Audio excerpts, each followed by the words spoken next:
नमस्कार, मी पंजाब 24 आणि 25च्या दरम्यान म्हणजे धाराशिव लातूर जिल्ह्याकडे, त्याच्यानंतर परभणी जिल्ह्याकडे, त्याच्यानंतर नांदेड जिल्ह्याकडे या भागाकडे एक पाऊस असणार आहे. बीड जिल्ह्याकडे थोडाफार असणार आहे.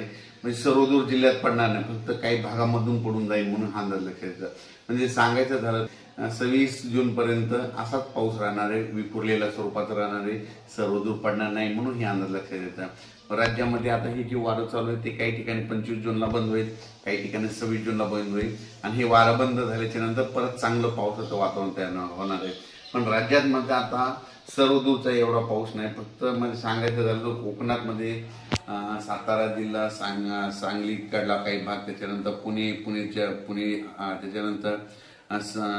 त्याच्यानंतर तसंच पुढं नाशिक पर्यंत, सिन्नर नाशिक पर्यंत ते पट्ट्यामध्ये कोकणाच्या कोकणपट्टीचा पट्ट्यामध्ये ते पाऊस चालू राहणार आहे.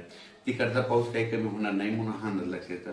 आणि राज्यात मात्र उर्वरित भागामध्ये मात्र म्हणजे जळगाव जिल्हा, संभाजीनगर, त्याच्यानंतर जालना, बुलढाणा, त्याच्यानंतर अकोला, अमरावती, वाशिम, हिंगोली, त्याच्यानंतर यवतमाळ, अकोला आणि हे नांदेडचा असा ह्या पट्ट्यामध्ये असा पाऊस पडणार आहे. आणि परभणी जिल्ह्यात देखील थोडाफार प्रमाणात पडणार आहे.